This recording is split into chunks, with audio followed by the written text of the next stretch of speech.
When we invest in ourselves, we all shine. Together, we are Black beyond measure.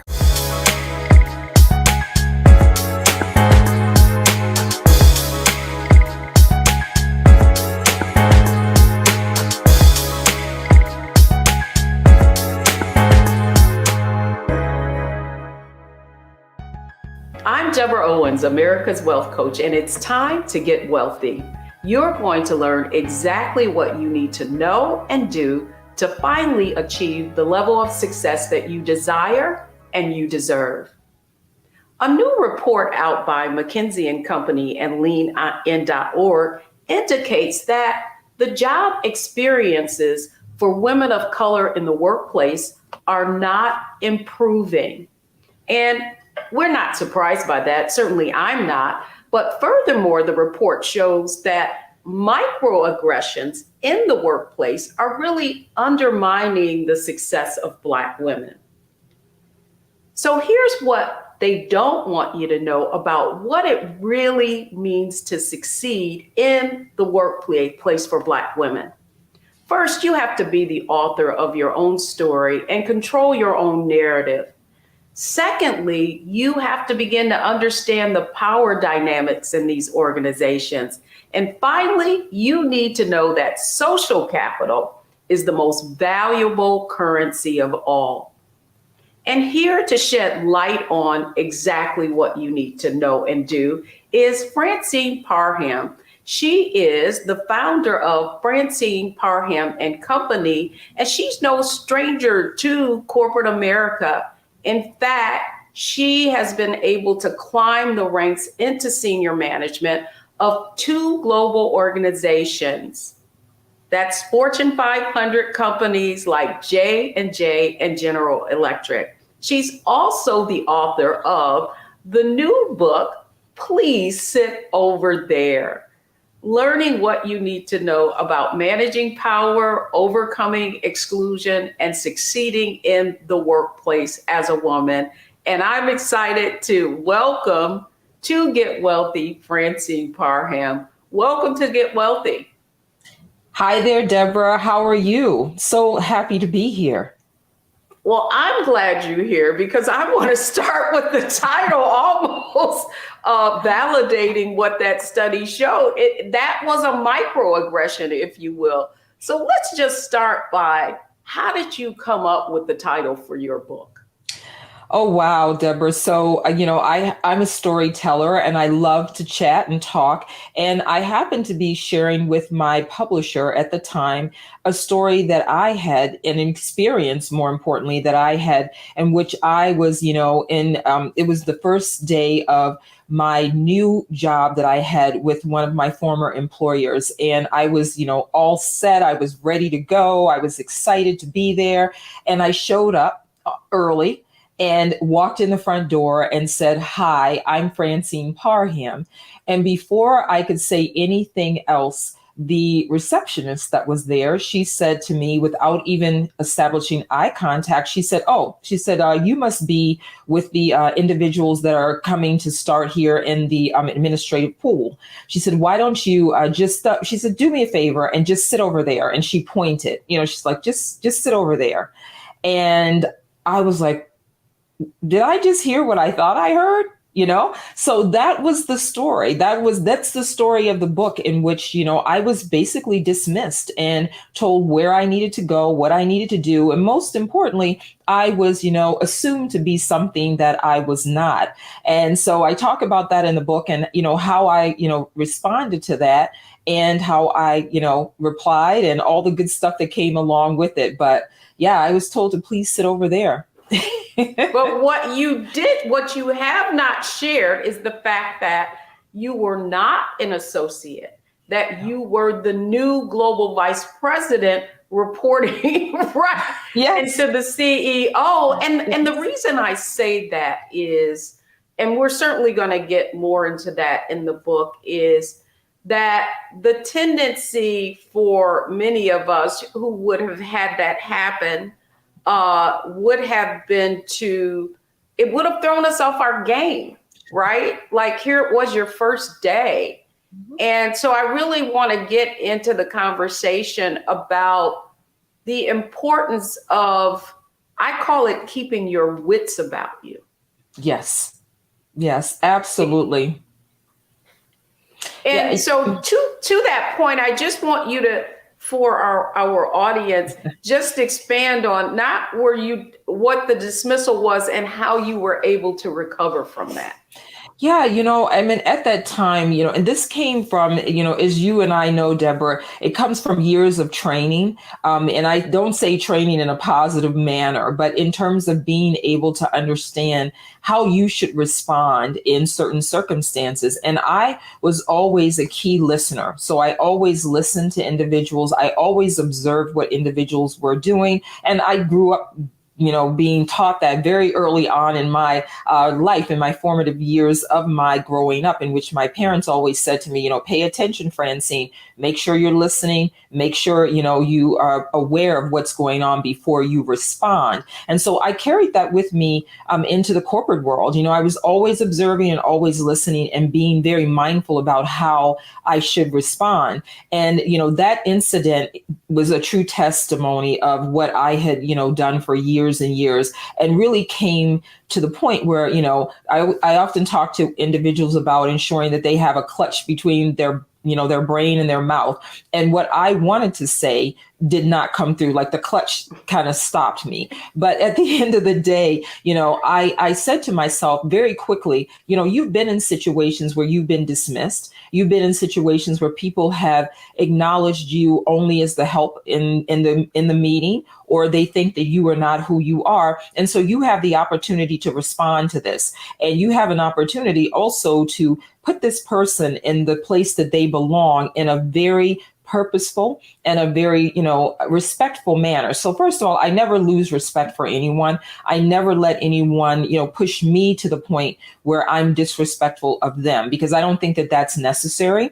But, I knew what she was doing. So as soon as she said to me, please sit over there, I paused for a moment. All of that experience, all of that practice that I had, for I want to say almost a decade and a half at that time, because this was the biggest global job that I had ever had in my career. And so all of that came to fruition.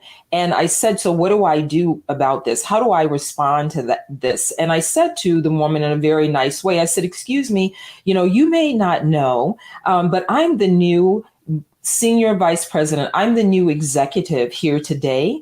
And I just needed you to do me a quick favor. Could you just point me in the direction? And I kind of, did the little signal with my hands. And I said, could you point me in the direction of the president's office? Because I report into him. I'm Francine Parham, your new Global Vice President of Human Resources.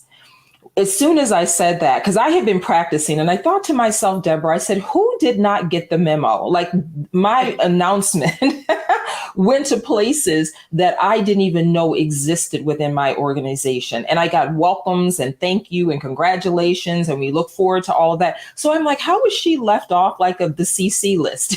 What happened here?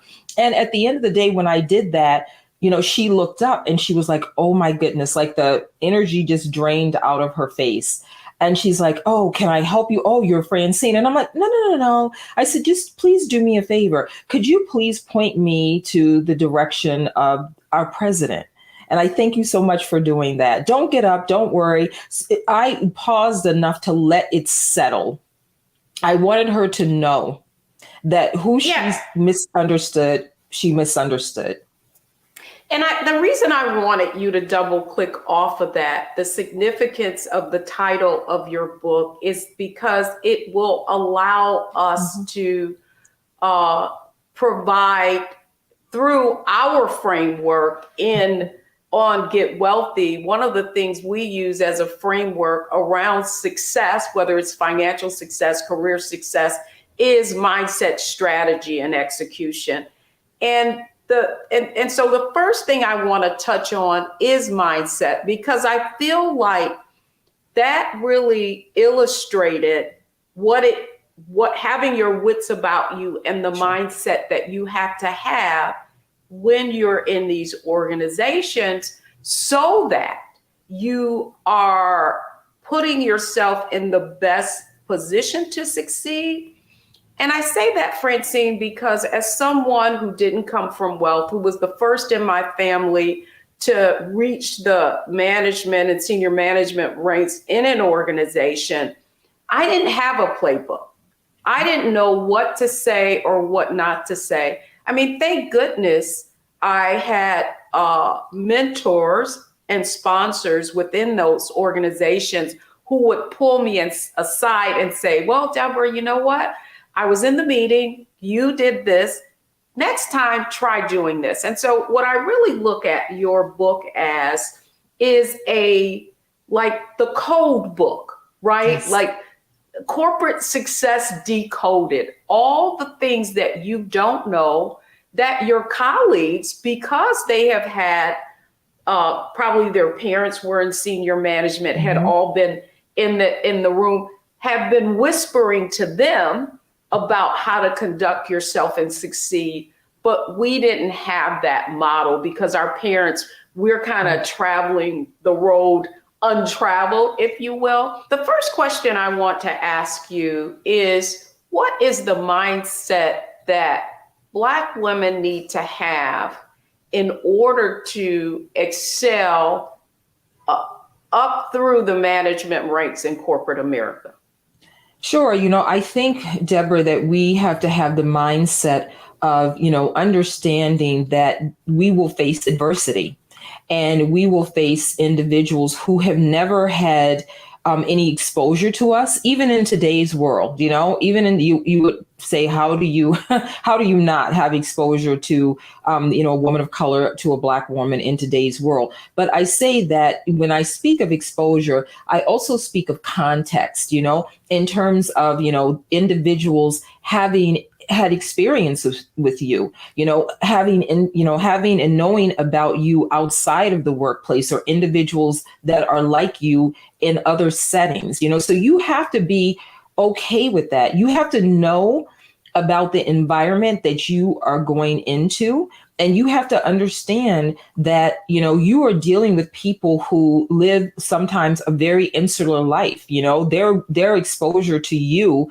or someone like you may only be at work. It may only be in a professional setting, and it may only be in a specific meeting, that they have. And so you have to be, you have to be okay with that. Your role and your mission is not to teach them, so I'm very conscious of individuals that always say, well, teach me what it's like, Francine, or tell me what it's like, Francine. I'm like, what you should do is observe, like I've been observing for years. You should go read a couple books. Maybe you want to have a couple conversations with us and things like that. But you have to be of the mindset that you are walking into sometimes unfamiliar territory, and you have to be okay with that. And you have to show up as your best self, and you have to not be frazzled by that. If I had thought about that, I would have not built my career. I've been to and lived in places that have been extremely remote. I've been to places where people did not even speak English, in which I've lived, and things of that nature. And I looked at it as an opportunity, an opportunity for me to, show up in a very different way, and sometimes demystify the stereotypes that they had about, Black African-American women, such as myself. And, I tell people that, know that this is true. I give the story, and I share this in my book as well, is that, there are two women that are standing across the street, and there's a group that's waiting to receive them. And the first person that's crossing the street is a Caucasian woman. And I say that she gets to come across the street, and she gets to meet the new people, and they're very excited about her, and they want her to tell her story. And say who she is, what she does, all of those good things. Then the other woman, who happens to be a Black woman, crosses the street, and she starts walking. She gets there, she meets the individuals and that she's supposed to meet, that the Caucasian woman also met. And she has to spend time unraveling her story. Why? Because the story has already been created about her as she has been crossing the street. And I say that because a lot of times when you go into situations, especially in the workplace, understand that there's a story that is in someone's mind already about you. And that is often based on their experiences. Maybe it's based on who you are, not who you are personally, but what you represent.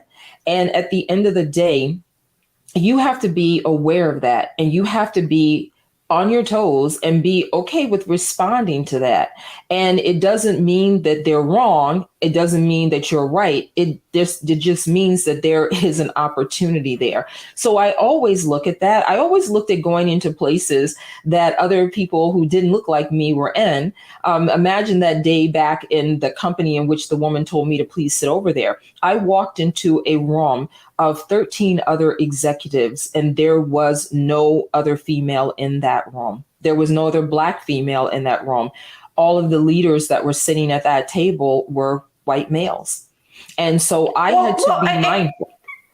And I think the most important thing that I want our audience to take out of this mindset segment really is the importance of controlling the narrative and your story. That's something that you spend a great deal of writing about in your book, is that, and I love that you were able to use that example of two women walking across the street. One person gets to tell her story. One has to dismantle a story based on preconceptions. And so when we come back, I want to go to the next aspect of our framework, and that is our strategy so mindset, strategy, execution. Next, I want to come back to why having a strategy is so important, and also ask you about the strategy that you had as you started your career. So don't go anywhere, folks. When we come back, our next segment for today, and helping women, and Black women, specifically women of color, excel in the workplace, is around the strategies that you can use to do so successfully.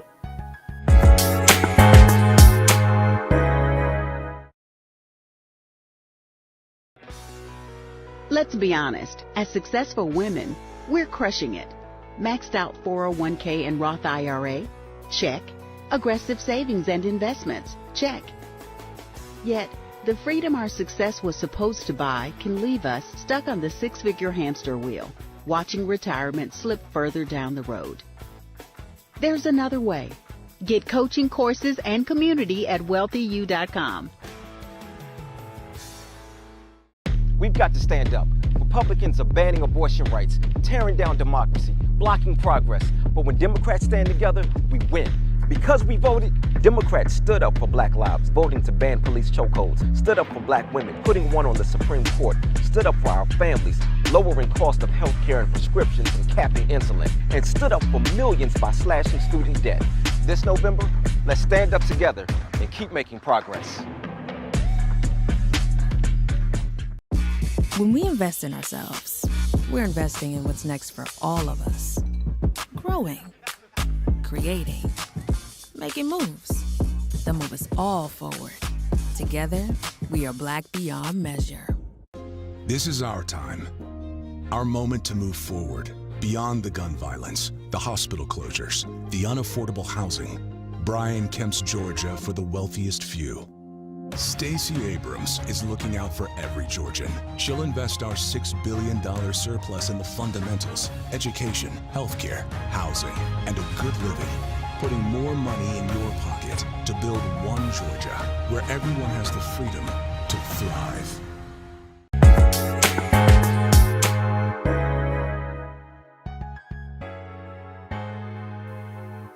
I'm Deborah Owens, and this is Get Wealthy, and we're talking about women of color navigating what can be a hostile environment in corporate America. My guest today is Francine Parham. She is the author of her most recent book, which is You Sit Over There. I think I got the title right, but I felt like, man, that was really a microaggression, but it's not that we haven't all experienced that. And to that end, I feel like sometimes those microaggressions are really designed to kind of throw us off our game. Sure. And if we're not careful, then we actually diminish our own success in organizations based on how we respond. And so the first question that I have for you in that regard is just around strategy. You just mentioned that someone asked you what they should do in order to succeed, and you talked about observing. But where did you learn that yourself? Well, I learned that I started, as I said, I learned very early on in my life that it was very important that I observed. I mean, I grew up in a household. There were six children and two parents. And, I grew up in a household where I had two parents who were very active in the civil rights movement. They were very active in conversations around, the advancement of, just Black people holistically from an economic perspective, from, they were educators, they were teachers. And so I learned a lot by listening to them. So I joke and I say I was in training for, corporate America before I even entered corporate America. But once I got there, the one thing was that it was foreign territory to me because, as we talked about earlier, Deborah, I did not have any map. I didn't have anyone that was really, pulling me aside and saying, hey, Francine, look to the left, look to the right. Let me introduce you to this group or this, person or whatever the case may be. And so what I started to do was I started to look and listen to individuals who I aspire to be. And I said, you know what? I think, I understand this whole concept of managing people, leading people, and that's what I want to do. And, I thought to myself, so how do I best do this? I don't have a roadmap. No one's pulling me aside. No one's saying really anything to me. They're just kind of expecting me to do my job. And I started to look at people who were successful. And I looked at how individuals were given certain assignments. I looked at how they were, moved forward in the organization. And what I also found out and noticed were that these were people who didn't necessarily, get the job because they deserved it. They didn't necessarily get the job because they were the next in line or it made sense in the organizational chart. I started to see that, all things were not equal. And I started to wonder and ask, so I tell everyone one of the strategies that I had when I was in corporate America and even to the last days of my career when I was an executive is I made a point to sit down and I made a point to talk to people. And I made a point to be very purposeful and thought-provoking when I spoke to them. And I ensured that I wanted to leave them with a particular message about me. And, I would knock on the doors of very senior people who were, more senior than I would have ever been at the time in my career. And even, as I also became an executive, and I would say, I want to sit down and talk to you about a few things. I want to understand, here's what I know about you. So I'm not talking about, I know about your job. I know about your career. I've heard, everything about your career path, but I really want to know. So how did you get there? So how did you? So I want to stop there, Francine, because this is so critical. And it's one of the points that you make in the book, and it's about relationships and social capital being a high currency. Mm-hmm. And I often feel like if people feel like they got to stand in their line of command, right? Like I don't, I report to this person. I either need to have them introduce me and I'm going off the, off of the pattern. If I were to go around and meet these other people, how important was that? Do you believe the importance of using that strategy influenced your ability to make it to in a global senior management position? Oh, it was paramount for me. It was critical for me because it was the beginning of what I talk about around building those deep relationships, right? So really having those conversations. And I wasn't focused, as I said, I wasn't focused on, tell me about your career path. I wanted to really understand how did they get to where they were? And I said, so you know what, if you're thinking about me, so you know a little bit about me, I've talked to you about that. You know, I'm sure you've read something about me. And so I really want to know how or what are things that I should be thinking of, you know, and as I became more senior in the roles that I had, Deborah, I started to ask, so what do you know about me? What do you think the organization says about me? You know, what do you think about me? Right. So as I started to get more, you know, familiar, as I started to become more, you know, as I said, more senior, I was able to ask much more important questions. And I'm not saying you got to wait until you get to that place in space, but it was a skill that I developed over time. That building of deep relationships in the organization is paramount, that you bringing something to those individuals. So once you develop those relationships, I discovered that I had a unique knack for being able to assess people. And so, you know, leaders started to come to me and they started to say, hey, Francine, well, what do you think? And my assessments usually were spot on. And I was like, wow, you know what? They're not asking me or talking to me about like my performance. They're talking to me about something else, something that they value, my social capital. And so what I did was I maximized that. So when I talked to people, when I said things, when I, you know, had those lunches or those meetings with individuals, I made sure that they knew that I had that skill. And that skill had nothing to do necessarily about my performance, because see, what I tell people is your performance, right? That is the table stakes. Everything that I'm talking about, things such as having organizational advocacy, being strategic about your career, having your own narrative, right? Get ahead of the narrative. Don't let the narrative be created for you. So when I I want to stop you there, Francine, because it's very important as his audiences understand. It's not just going in the room and asking people sort of like, if you were me, what would you do? I believe the point that you're making is what's also critical in those interactions is that you bring something of value as well, that you've done your homework and that you're not just having conversations, that you are bringing insight to that individual in the organization that conveys that you understand, that you are aligned with the organization's objectives, and that there is some unique value that you can add. And to that degree, with this unique value, then, you know, what do you perceive of me, and how do you think I could make more of an impact? So it's not really what I can get, it's more of how I can impact. I believe that is what you have just characterized. Oh, absolutely, Deborah. You hit the nail on the head. Absolutely. It is what you bring to the table, right? Because at the end of the day, I understood the power dynamics. And, you know, when I talk about, you know, my book and I say, you know, how to manage power. Power in its simplest form is your ability to influence. And so I discovered that I had an ability to influence in a certain way and in a meaningful way. And sometimes you'll have to do some homework on it. I say to people that, you know, it's not what may naturally come to you. You may have to do some homework. You may have to ask a few people, you know, ask your trusted advisors, you know what the hallway conversation is about you and what does the organization value. And if they only say to you, well, you know, the last project you did, you know, you did exceptionally well, and they know that you are, you know, that you make things happen, Francine.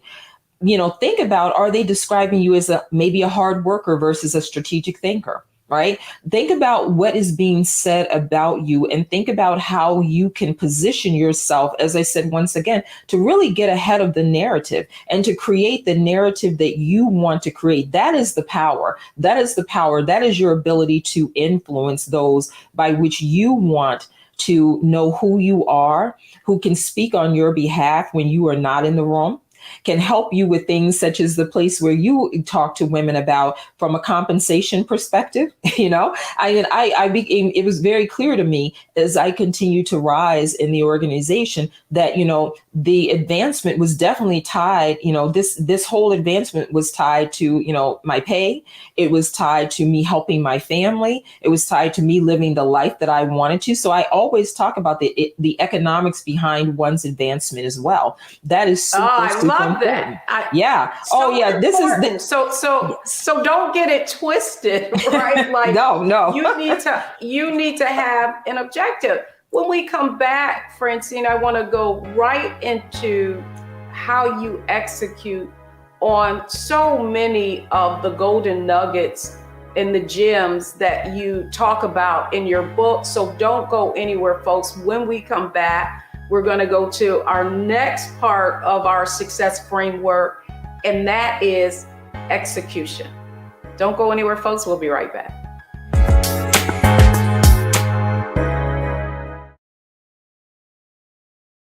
When we invest in ourselves, we all shine. Together, we are Black beyond measure. We've got to stand up. Republicans are banning abortion rights, tearing down democracy, blocking progress. But when Democrats stand together, we win. Because we voted, Democrats stood up for Black lives, voting to ban police chokeholds, stood up for Black women, putting one on the Supreme Court, stood up for our families, lowering cost of health care and prescriptions and capping insulin, and stood up for millions by slashing student debt. This November, let's stand up together and keep making progress. This is our time, our moment to move forward, beyond the gun violence, the hospital closures, the unaffordable housing. Brian Kemp's Georgia for the wealthiest few. Stacey Abrams is looking out for every Georgian. She'll invest our $6 billion surplus in the fundamentals, education, healthcare, housing, and a good living, putting more money in your pocket to build one Georgia where everyone has the freedom to thrive. When we invest in ourselves, we all shine. Together, we are Black beyond measure.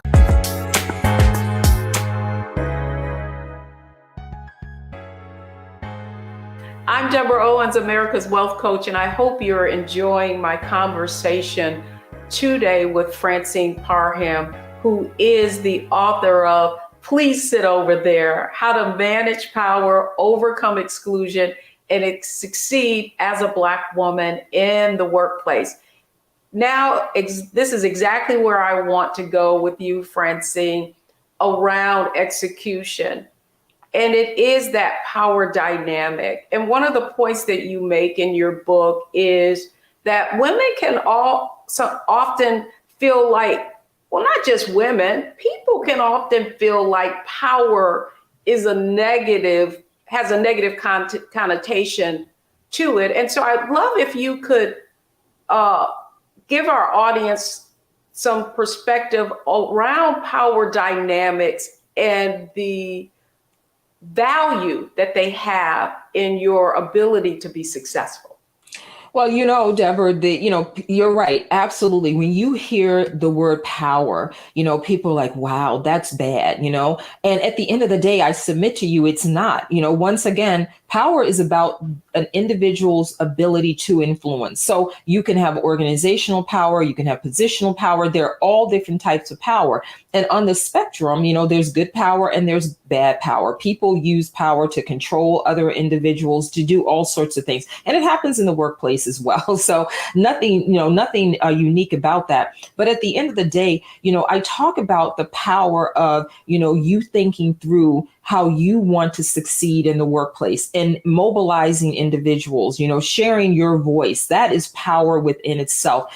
Being intentional about that. It's not, running around in the organization and saying, hey, I didn't say to individuals, everyone that I met, you know what, my goal is to be a leader in this organization. I was very strategic and I was very thoughtful and mindful, no matter what organization that I was in, that I shared it with the right people, right? That is the part, because you are often not in the room, right? You are not in the room when people are speaking about you. And it's very important that you understand, how things work within your organization. That's power within itself, understanding, your culture, understanding how people navigate. Those are things that you really need to spend time on before you make the declarative statements about what you want or who you want to be within your organization. Having that thought, understanding how things work in your organization, how are people selected, right? And how you plan to show up to be able to share with those that are individuals that are in those rooms that are making those decisions about you. You want them to know about you. And I'm speaking of whether it's sponsoring you, whether it's mentoring you. And so one of the questions that I had for you was that being strategic and getting people to know you, the question I had particularly for people who are either early on in their career or mid-career and they're stuck, what are the activities that I need to pursue to allow me to gain the exposure with, as you so well put it, the right people? What are some specific activities I can pursue to make sure that I'm exposing myself? Sure. Well, I mentioned, you can decide you want to have a conversation, a prepared conversation with those people that you understand in your organization have that type of positional power. I mean, I always said, if I get a no, it just means just not now. I'm going to come back. I'm going to keep coming back. So you have to be persistent and having that dialogue and having those conversations. I tell people, especially Black women, we are known to, deliver. We deliver, we make things happen, but be thoughtful around what you want to deliver on. And if there are projects in your organization that you know about, think about raising your hand, but raising your hand in an intentional manner with the right people. And think about if that project is going to give you the right exposure. Is it going to position you? Every project that the organization comes to you with that may be, this 5-year out type project is not the right project for you. If it takes you 5 years to get acknowledged, then, 9 times out of 10, the people and the players have been lost or have moved on, not lost, but have been moved on. So I tell people, to pay attention to what is happening in your organization. Also pay attention to those that are getting opportunities that you think that you should be able to get as well. And what projects and things are they working on? What initiatives are they working on? Look around. And I always, no matter what job that I took, when I sat down and someone said to me, "Hey, Francine, we think that this is a great job," my first question after I said, "Thank you for thinking of me," was, what is this job preparing me for? What will this job prepare me for? No, what I love about your book is how much strategic information, strategic insight, that's the way I want to frame it, that you're giving. Because one of the other stories that you tell in the book is about someone who you felt like could be a leader, but the rest of the people around you, your colleagues, did not think so because of the way they were conducting themselves. And I believe that as I went up through the ranks, I was very loyal to the person that I reported to, and was often, if I were in a room, conveying what their objectives were instead of my own. Share with us a little bit about how you can navigate that, kind of political arena where you're not only loyal to your boss, but that you are positioning yourself so that you're thought of as someone who can go up in the ranks. Yeah, it's a great thing to be able to leverage your leader. So just as I call it leveraging your leader, just as much as your leader is asking you, or your manager, your supervisor, whomever is asking you to achieve things, you can leverage them as well. I always had professional development conversations. So, sometimes you will have, individuals or your manager that will want to have a performance discussion with you. And I say, you know what? have that performance discussion with them, but say, hey, you know what, Scott, I'm coming back to you and we're going to have a professional development conversation. And in that professional conversation that we're going to have about my development, I want to talk to you about who should I get to know here in the organization. See, I just got a list from him, hopefully, when I have that conversation that gives me permission to do that, right? So it gives me the opportunity to leverage. This is really about, you're right, Deborah. My book that I wrote was really about being strategic about your career and being intentional about your career.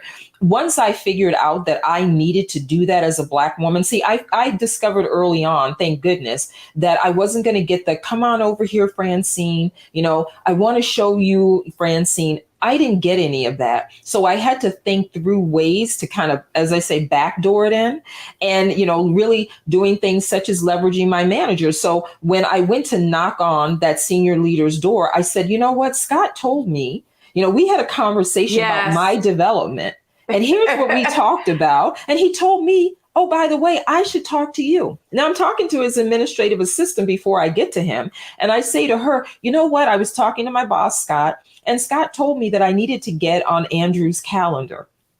And he said that I needed to have a developmental discussion with him. Would you be so kind to please schedule Scott, to schedule us together? Because Scott said it was, okay to do that. You see what I did? I'm so glad. Yeah, but Francine, I'm so glad you said that because so someone could have taken at face value that, oh, well, just go around and introduce yourself to people. But no, it is always who introduces you into the room where you leverage their influence. And that's the point that you make in the book that I think is so critical, is that power is influence. Correct. But the other point that you made, and I can remember, I didn't play sports, right? Mm-hmm. And so you're in the financial services industry and every promotion we had was about the Final Four, this and that, right? Mm-hmm. And so to that end, I kind of felt like an outsider, but what I began to understand, and this is critical and something you put in the book, is that this is a game and you are playing to win. And ultimately, you have to have a goal. Understand that you are in a game and that you need to know the rules. And so I would submit to you that that's the book. What the book is really about is about giving you the rules of succeeding that you would not have received in your formal education. Absolutely. The things that I speak about, Deborah, I didn't get any training on that. First of all, it was in no book. When I talk about these implicit skills and these unwritten rules and unspoken rules and things of that nature in my book, these are things that I garnered and learned as I, progressed in the organization. And then when I got to the table, right, when I was able to make decisions, because I was an executive, I was a leader, I started to look around and I started to think about this and I started to understand, and share as well with those that I thought needed to know that there was, there are these unwritten rules and unspoken skills. And the simple question I always said is, how do you play a game in which there are no rules? Because there are no rules, PS, right? How do you play a game that has no rules? You watch the players. Right? Because the players they're establishing the rules and the rules change all the time. And it is a game and you have to be okay with that. And it's not that you like it, but you have to ask yourself, what is your overall intention? What are you playing ultimately for? Are you playing for being able to retire when you turn 50 or 45 or 50? Are you playing for your family? What are you playing for here? Yeah, it's so interesting that you say that, because I think oftentimes we have been given a rule book or a playbook that is obsolete. Yeah. As the work environment has gotten more complex. What that means is that you have to have a more complex strategy to achieve your goals. When we come back, I know we've covered a lot of ground and we're going right into our Analyze, Optimize, and Maximize segment, where we're going to have a rapid fire. What are the things that were really, really important for you to know? So don't go anywhere, folks. We'll be right back.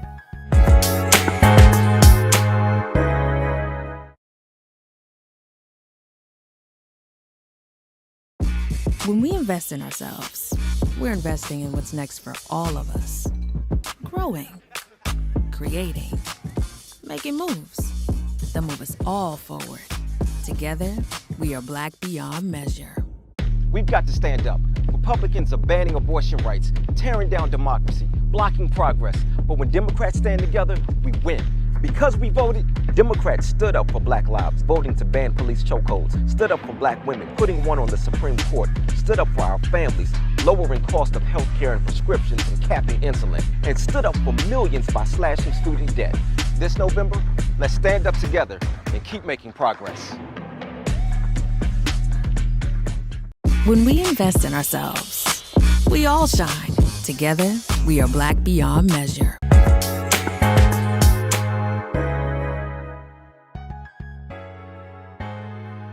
I'm Deborah Owens, and this is Get Wealthy, and we've been having a fabulous conversation with Francine Parham about what it takes for women of color, Black women specifically, to succeed in corporate America.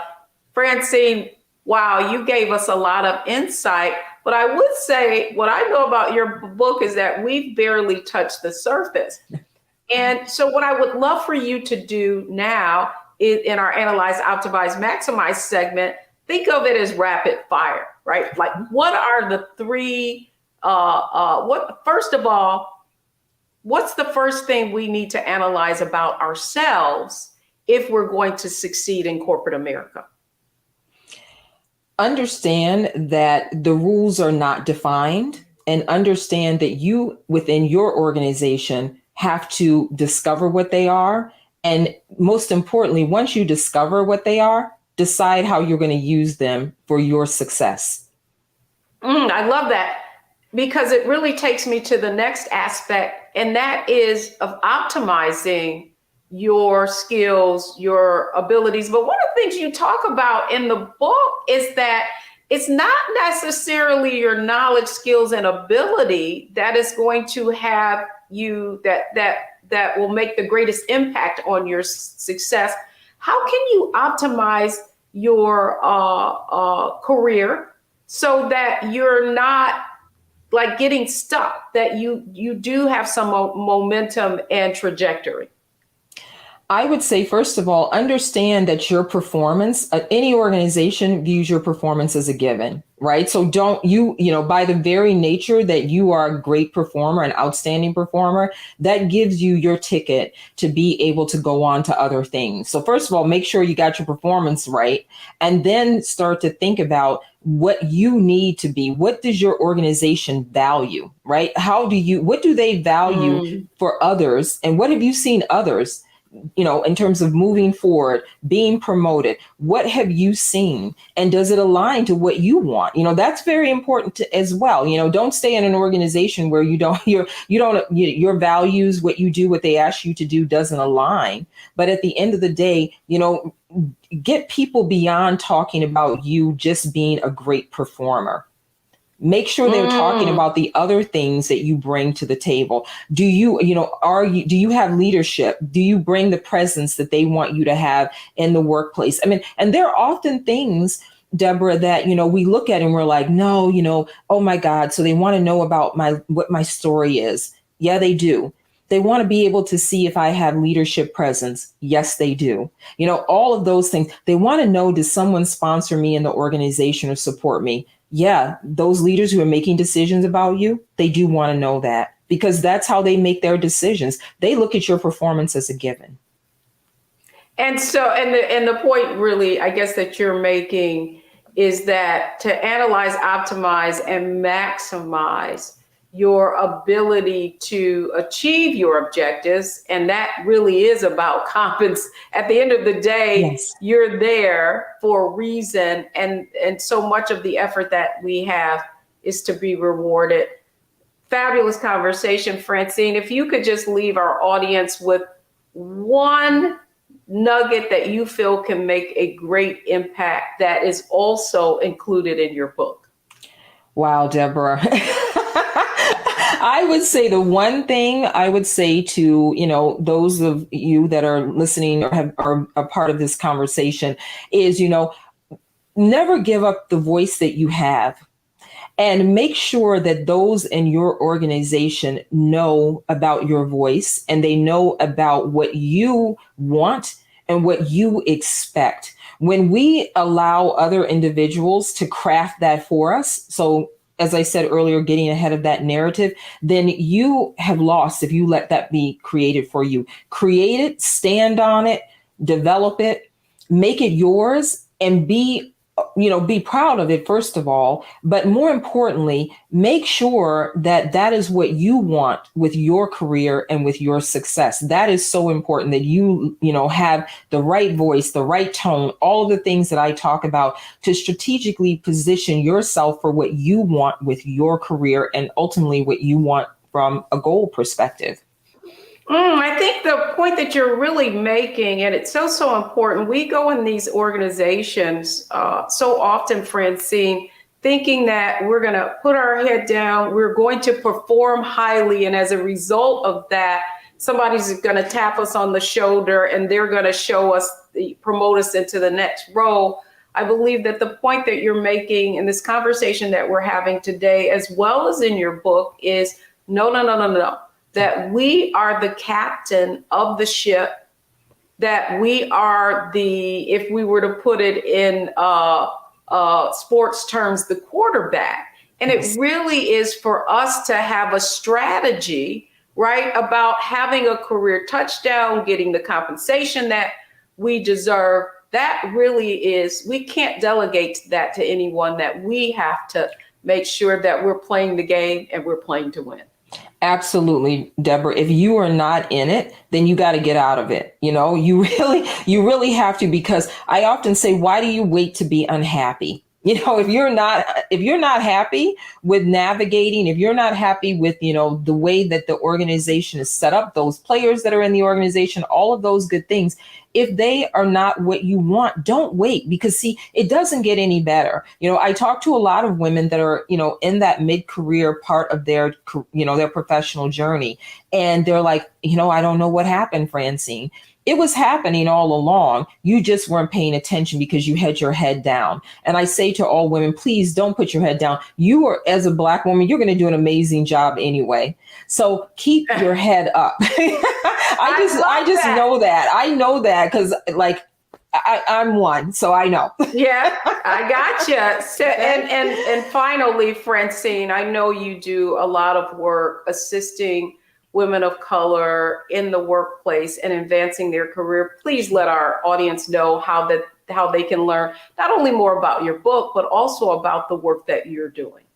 Oh, wow. A couple things. I have a program called Sharpen Your Skills Professional, in which I knock on the doors of organizations and I say, you want to have this for your women. It talks, about those implicit skills that I mentioned earlier, and helping women to prepare for those. I also come out to organizations and I speak. I speak not only to the women of the organization, the women of color, the Black women, but I speak to their leaders, because see, I believe that the work that I'm talking about is a leadership imperative. It's not just a grassroots activity. So I do not hang this all on our shoulders to have accomplished. It is not for us to bear alone. So between my speaking, between my, professional development workshops, and just getting out here and talking to amazing people such as you, Deborah, that's where you can reach out to me, and always shoot me an email at francineparham.com, or connect with me in LinkedIn. There is not a person that I do not pay attention to or respond to if they send me a note in LinkedIn. So I'm very purposeful. That's great. That's great. So I hope you've enjoyed our conversation on what you need to do to, if you're ever responded to, go sit over there. Yes. But when we come back, I'm going to leave you with the 3 takeaways from today's show. Don't go anywhere, because we're going to be right back.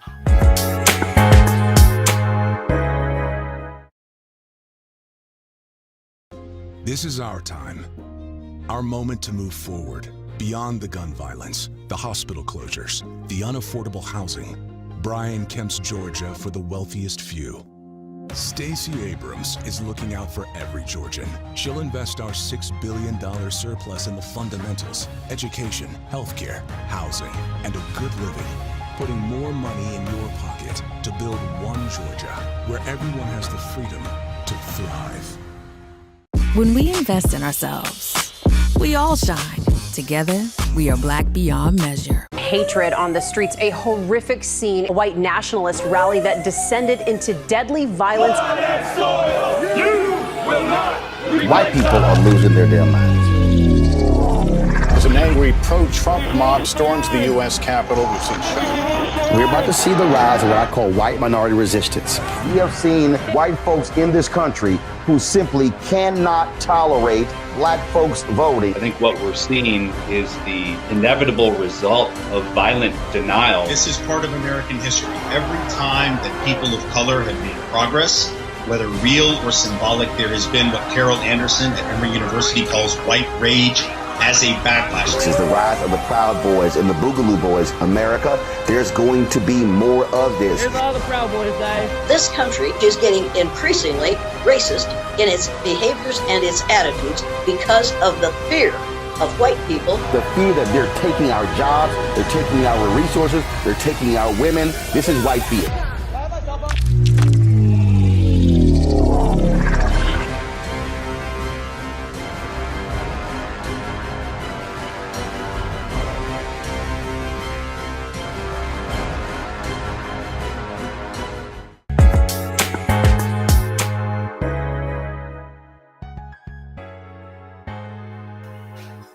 I'm Deborah Owens, America's Wealth Coach, and I hope you enjoyed Get Wealthy. Today's show was really about helping you understand what you need to navigate your career so that you can earn what you deserve. So here are the 3 takeaways from today's show. The first is identify your career objective. What is your goal? What are you trying to accomplish? And if you know what you're going for, it's much easier to go that, and to get there. And that's exactly what our guests shared with you today. Secondly, understand the power dynamics in an organization. It's not always title in terms of who has the most influence, but you want to be more strategic about how to understand power and how to use power. And then finally, and most importantly, it's own your story. That's going to do it for Get Wealthy today. Keep watching, folks. I'm Deborah Owens, America's Wealth Coach, right here, only on the Black Star Network.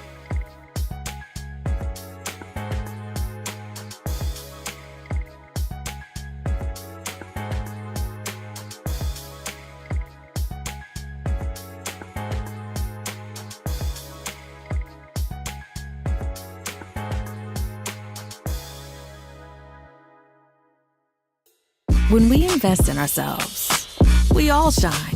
Together, we are Black beyond measure. When you talk about blackness and what happens in black culture, we're about covering these things that matter to us, speaking to our issues and concerns. This is a genuine people-powered movement. There's a lot of stuff that we're not getting. You get it, and you spread the word. We wish to plead our own cause. Too long have others spoken for us. We cannot tell our own story if we can't pay for it. This is about covering us. Invest in black-owned media. Your dollars matter. We don't have to keep asking them to cover our stuff. So please support us in what we do, folks. We want to hit 2,000 people, $50 this month, raise $100,000. We're behind 100,000, so we want to hit that. Y'all money makes this possible. Checks and money orders go to P.O. Box 57196, Washington, D.C. 20037-0196. The Cash App is $RM Unfiltered. PayPal is R Martin Unfiltered. Venmo is RM Unfiltered. Zelle is Roland S.